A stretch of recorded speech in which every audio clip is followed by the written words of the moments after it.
बिस्मिल्लाहिर्रहमानिर्रहीम। अस्सलाम वालेकुम स्टूडेंट्स, आई होप कि आप सब खैरियत से होंगे। स्टूडेंट्स, आज हम एक्सरसाइज 1.2 का क्वेश्चन नंबर 3 स्टार्ट करेंगे। तो लेक्चर स्टार्ट करने से पहले मेरी आप सब स्टूडेंट्स से रिक्वेस्ट है कि जिन स्टूडेंट्स ने अभी तक मेरा चैनल सब्सक्राइब नहीं किया, काइंडली वो सब्सक्राइब करें, लाइक करें और इसको आगे शेयर भी कीजिएगा।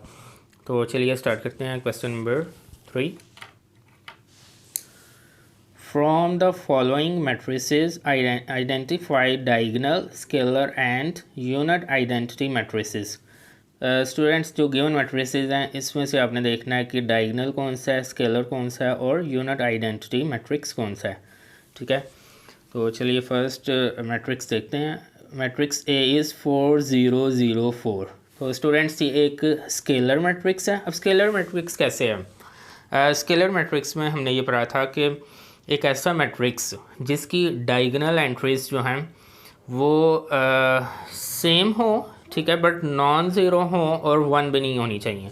तो स्टूडेंट्स अब देख सकते हैं इसकी जो डायगोनल एंट्रीज़ है ना, ठीक है, ये ना तो ज़ीरो है ना ही वन है, उसके अलावा कोई और नंबर है 4 है और ये दोनों सेम है। तो लिहाजा ये एक स्केलर मैट्रिक्स है।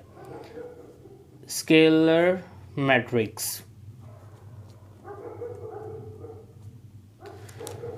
Next matrix is B 2 0 0 -1।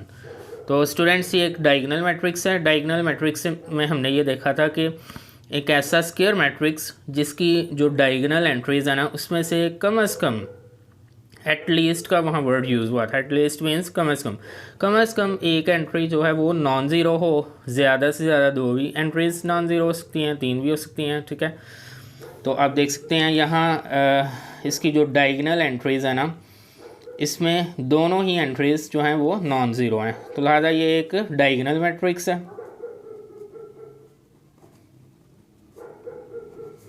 Diagonal matrix. Next matrix is C 1 0 0 1।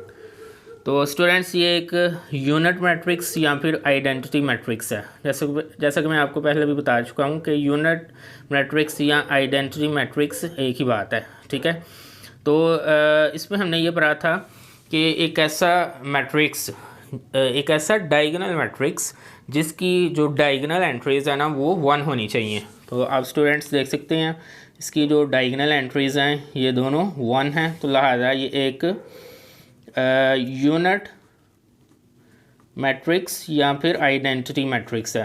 तो अगर आपने दोनों को एक साथ लिखना है तो आप एक को ब्रैकेट में लिख लें और एक को ब्रैकेट के बाहर। Unit identity matrix. अब नेक्स्ट मैट्रिक्स टी इज़ 3 0 0 0। तो स्टूडेंट्स ये एक डायगोनल मैट्रिक्स है क्योंकि इसकी जो डायगोनल एंट्रीज़ है ना उसमें से कम एक एंट्री जो है वो नॉन ज़ीरो आ चुकी है।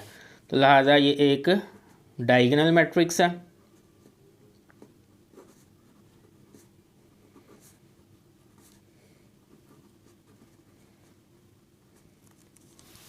Next 5 -3 0 0 1 +1।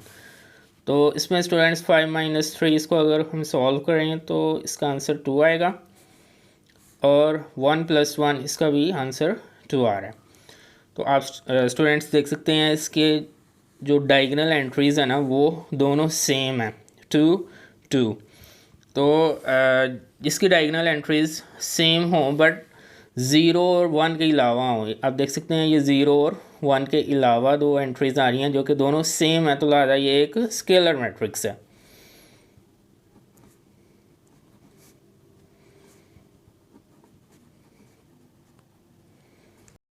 Our next question is for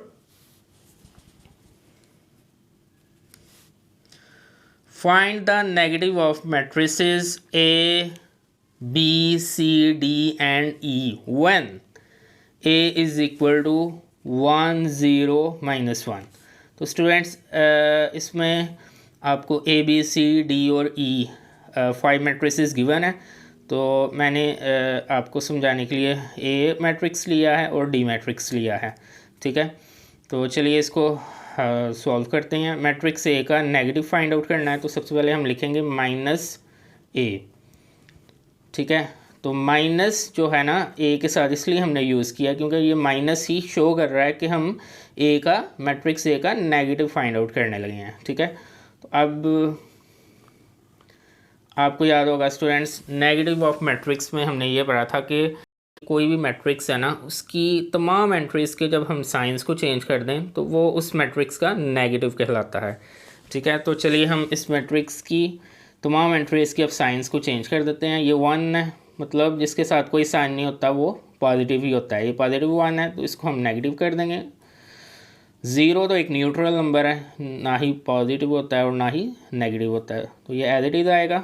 और -1 है तो इसको हम +1 कर देंगे, ठीक है।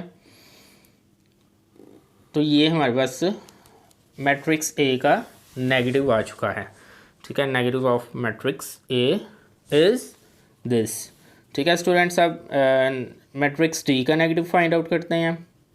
-d इज़ इक्वल टू, तमाम एंट्रीज़ के साइंस को चेंज कर देंगे। -3 बन जाएगा, 2 -2 -4 4 में कन्वर्ट हो जाएगा, 5 -5 में। तो ये स्टूडेंट्स हमारा नेगेटिव ऑफ मैट्रिक्स जो है वो कंप्लीट हो चुका है। Our next question is 5 find the transpose of each of the following matrices. कुछ मैट्रिसेस स्टूडेंट्स आपको गिवन है, उनके आपने ट्रांसपोज फाइंड आउट करने हैं। मैट्रिक्स ए 0 1 -2, तो स्टूडेंट्स मैट्रिक्स ए का अब हम ट्रांसपोज फाइंड आउट करने लगे हैं।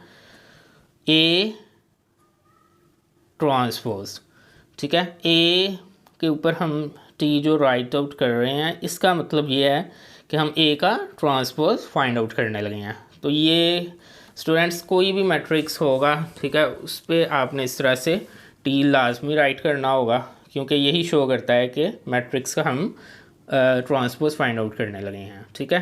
तो स्टूडेंट्स ट्रांसपोज ऑफ मैट्रिक्स में हमने ये रीड आउट किया था कि कोई भी मैट्रिक्स का ट्रांसपोज इस तरह से फाइंड आउट किया जाता है कि या तो उस गिवन मैट्रिक्स की जो रोज़ हैं उनको कॉलम्स में चेंज कर दें, या फिर जो कॉलम्स हैं उसको रोज़ में चेंज कर दें, ठीक है।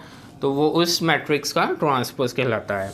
तो स्टूडेंट्स देखिए, ये एक मैट्रिक्स ए है, इसकी जो एंट्रीज़ हैं 1 0 1 -2, तो इसके कॉलम को चाहे आप रो में चेंज कर लें या इसकी रोज़ को कॉलम्स में चेंज कर लें, ठीक है, आंसर सेम होगा। तो हम इसके कॉलम को रो में चेंज कर लेते हैं। 0 1 -2 को हम रो में चेंज करने लगे हैं, 0 1 -2। तो स्टूडेंट्स आप देख सकते हैं ये ए का ट्रांसपोज आ चुका है आपके सामने, 0 1 -2। अब नेक्स्ट इसका एक पार्ट बी कर लेते हैं और एक ई कर लेते हैं। आप सी डी और एफ़ खुद कर लीजिएगा, ठीक है। तो चलिए बी का आप ट्रांसपोज फाइंड आउट करने लगे हैं हम। B transpose is equal to, अब मैं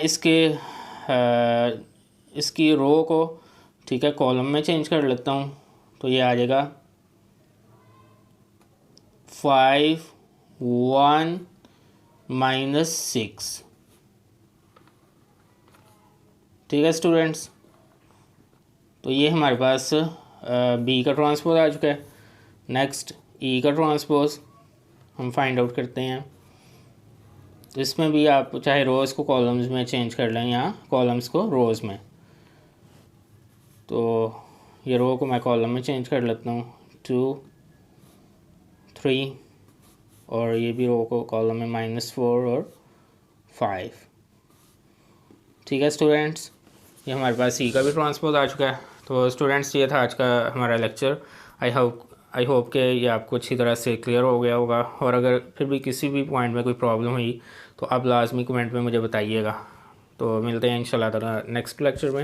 अल्लाह हाफिज़।